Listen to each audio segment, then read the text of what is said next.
Hey guys, what's up? Welcome back to the channel. Welcome back to a new video. So I got a couple things I need to get done today. I'm actually going to get my first oil change in the truck. Well, not the first one, but the first one for me. I'm just going to my local Ford dealer purely out of convenience just to get it knocked out. I'm at 62,331 miles. It's not due until 63,000, but I figure I might as well do it now while I have the time and just do it a little bit early, since I always prefer doing maintenance earlier than later. And also after that, I want to go work on the STI. I've been having this gnarly exhaust rattle. I'm not sure exactly where it is, but it sounds like it's coming from up front. I want to do a little fishing around, see what's going on, see if there's anything that's, blatantly obvious that is rattling. Hopefully it's nothing too serious, then we can get knocked out. I don't think it is. Then after that, we can have a little discussion in the garage about a few options, about which direction I want to go with a few things. So let me go over, get this oil change done, and then we can meet back in the garage.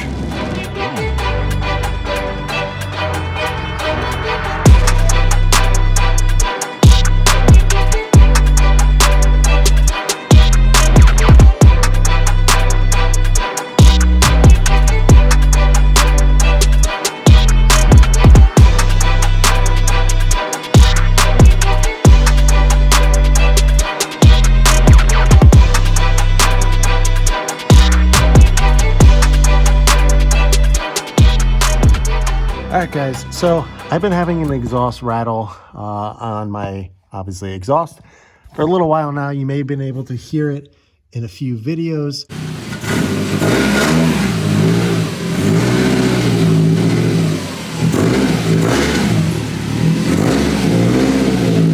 So I did some searching, I was looking around, and I thought maybe it was the TBW plate hitting the headers or something.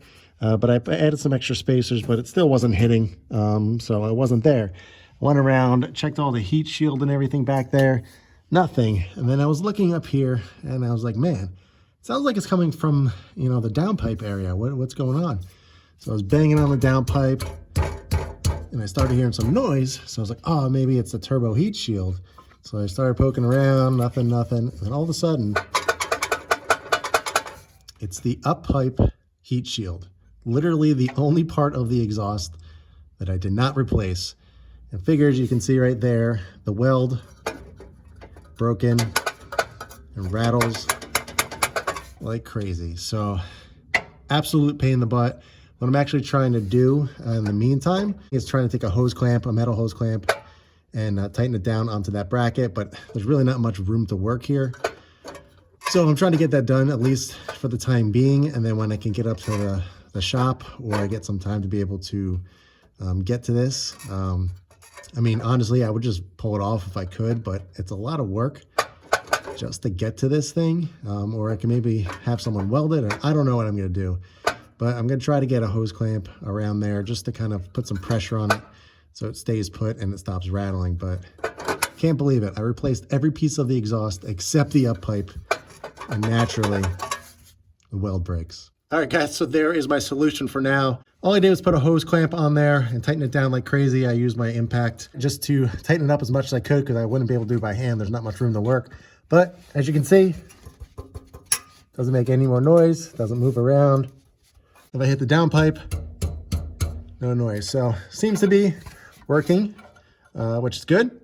But now it gives me some time to think about what to do, whether to make some time to remove the stock up pipe and just take the heat shield off, or just get an aftermarket one and replace it, which I'll probably end up doing, but at least it'll buy me some time to figure out what I want to do.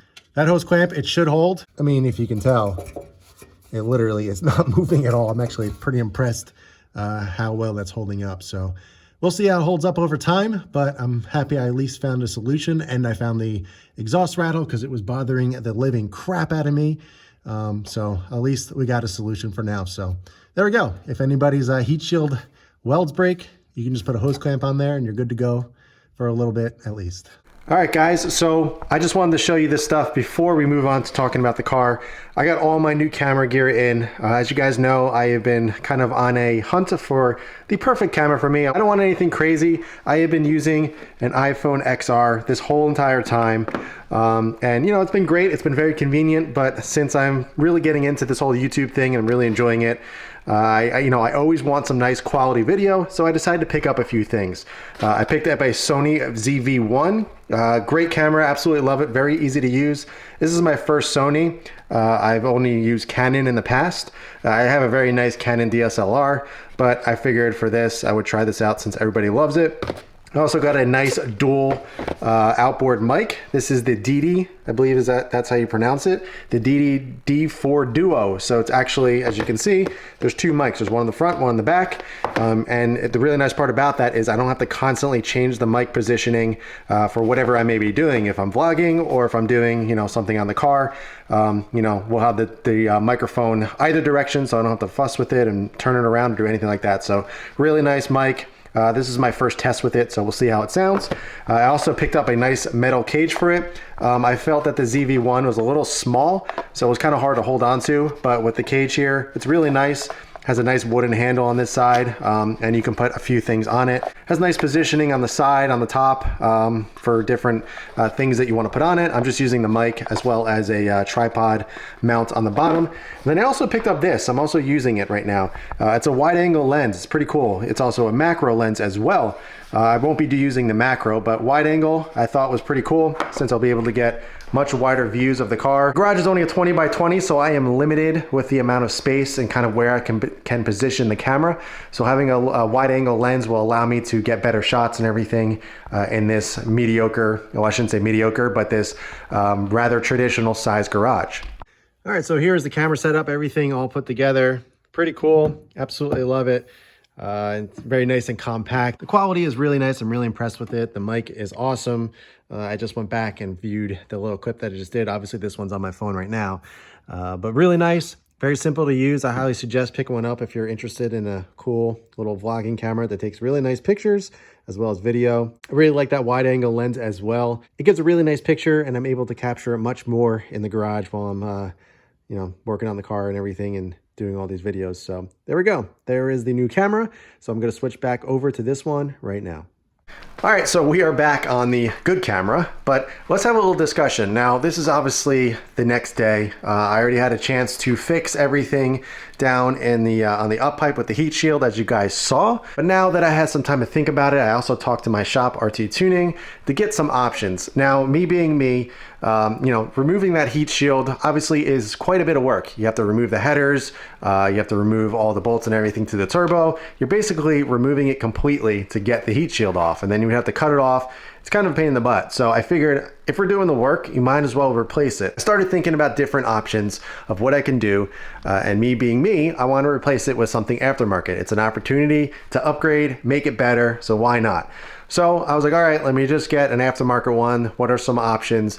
And then I started looking at Grimspeed, and they have a thermal coated one. I was like, oh, perfect. You don't need a retune for that. It's basically the same thing. It's just a better quality up pipe. So let me get that one. So I reached out to RT Tuning. I was like, hey, this is what I want to do. And then, of course, naturally, all you guys started telling me to go to external wastegate. So I started looking into it, and I was like, man, that would be cool. It's really not that much more to do so. Obviously, you just have to buy the wastegate, which is a little bit more expensive, but it's really not that much more work. The only thing that was holding me back from doing that initially was having to get the car retuned. But as I said, I was talking to my shop, and they said, it would only take some minor adjustments. It would be on the dyno for about an hour, tweaking things, just making sure everything is in line and perfect. And it's really not that much more. So with your guys' persuasion and talking it over with my shop and everything, we are going to go to external wastegate. So doing all this work and now having something to hear makes it even more worth it, because doing the Grimspeed up pipe would change the sound probably a little bit, but not much. But doing a full external wastegate setup, obviously you guys know what that sounds like. It would make it sound insane.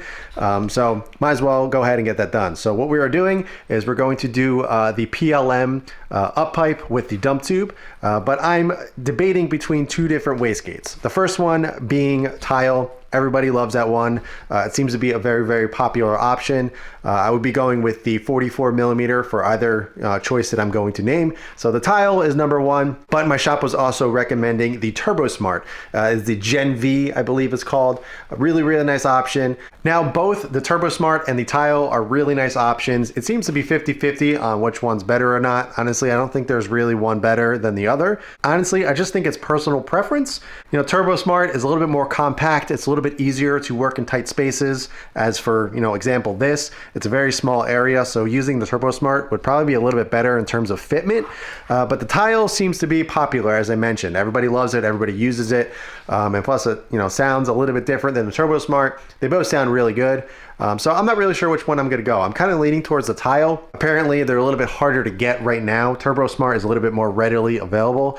So I'm not really in a rush. So it doesn't really matter to me if we can get the Tile in a week or two or something. That's totally fine. So what do you think? Should I go Tile? Should I go Turbo Smart? Either way, this is probably getting done in the next 2 to 3 weeks. I got everything booked and everything. Right now, it's just a matter of deciding which wastegate to go with. So I wanted to ask your opinion and see what you guys think. So let me know, Tile or Turbo Smart?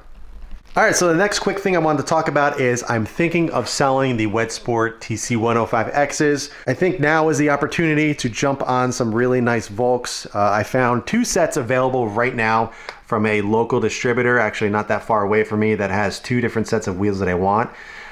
So I'm looking at Volks, I'm looking at TE37s, ZE40s, or the CE28s. Now, all 3 options are great.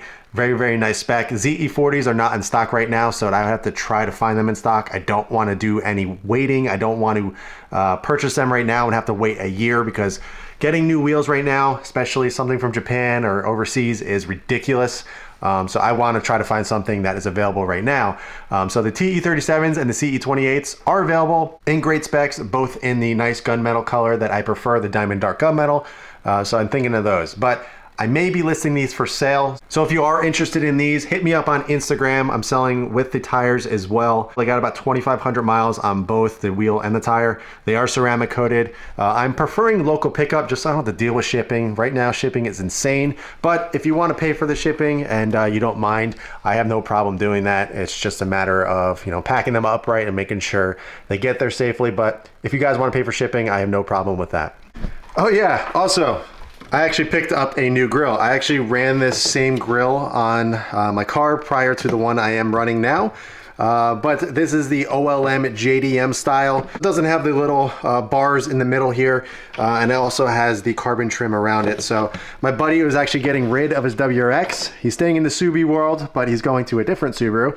And he asked if I wanted this, and I was thinking about going back to this style. So he hit me up and I was like, hey, yeah, let me grab it. So I'm really appreciative of that. Also came, I wasn't expecting this, but it comes with a nice emblem as well as the gloss black ring as well. But I'd probably be swapping that over for my gloss black and white stars. But a really nice grill. I loved it on my car. And now it's cool. I can switch over to a new style if I feel like switching it up. The only issue is the little corner right here. It's kind of peeling up. But I just got to apply some new double-sided tape to get that sealed down, which is not a big deal. But either way, happy that I have this option now. It's really nice. I forgot how quality the carbon was and how nice this actually looks. So maybe we'll be switching it up in the near future. I figured I would mention that since this is going to be kind of hanging out here in the garage, and I'm sure some people will be asking about it. But really, really nice. Really happy that I had this second option grill. All right, so that is all I have for you guys. I'm glad I was able to fix the heat shield on the up pipe, and I'm glad we're doing something about it and replacing it with a really, really nice setup, external wastegate. Gonna be really fun doing videos on that. Hopefully I get some really cool flybys and everything and get some nice audio and video clips for you guys, because that's going to be a lot of fun. I'm really looking forward to it. It's not necessarily going to add more power, maybe a couple, but I'm not looking for more power. I'm just looking to replace it with a nicer part, and I'm going to get some really cool sounds out of it. Plus, it's actually better for the car since boost creep will never be an issue. I am running a catted downpipe, but going to an EWG will just completely eliminate the possibility variability of boost creep. So there you go. That is what we're doing next on the car. I'm really looking forward to it. If you are interested in the wheels, hit me up on Instagram. But we were able to get a few things done in this video. We got the oil change done on the truck, and we got some work done on the STI, and we got a new plan for a new modification on the STI as well. So if you guys have any questions at all, leave them in the comments below. Let me know if I should go tile or turbo smart. I'm curious to hear what you guys think. But that's it for this one. In the meantime, keep it clean, keep it simple, and I'll catch you guys in the next one.